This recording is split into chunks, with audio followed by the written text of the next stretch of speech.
Si tu te demandes comment faire pour devenir plus flexible au niveau des pensées, quand nos pensées deviennent plus souples, nos comportements aussi le deviennent. Qu'est-ce que ça fait, ça, concrètement? Ça fait que tu es capable de t'adapter aux imprévus pas mal plus rapidement et pas mal plus confortablement aussi. Tu vas être capable aussi de sortir de ta zone de confort plus facilement. Fait que, tu sais, cette semaine, entre autres, dans la conférence où j'ai assisté, quelqu'un demandait, est-ce utile, ça, au travail, la flexibilité cognitive? Ben oui, c'est clair que c'est utile pour tout le monde, là, peu importe la job que tu fais, puis peu importe le niveau hiérarchique que tu occupes. Parce qu'en fait, au travail, généralement, il y en a du changement. Généralement, il y en a des imprévus. Il y a peut-être des collègues aussi avec qui tu travailles qui te confrontent, avec qui les points de vue ou les valeurs s'entrechoquent un peu.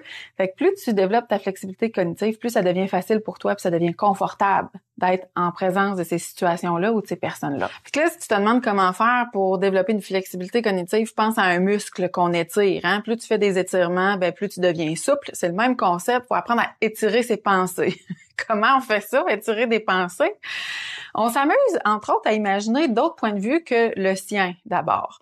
Donc, essaye de t'entraîner là cette semaine à écouter tes premiers réflexes. Disons, je sais pas, là, que tu es dans une réunion au travail puis que ton collègue amène une idée de solution à un problème que tu as. Peut-être que ton réflexe premier, c'est de dire hey, ça marchera pas cette histoire-là parce que de toute façon, on l'a essayé dans le passé. Tu sais, bon, je dis n'importe quoi, mais bon, si c'est le cas, tu te prends là-dedans, ben essaye d'imaginer pourquoi ça pourrait marcher à la place. Y a-t-il une bonne idée là-dedans?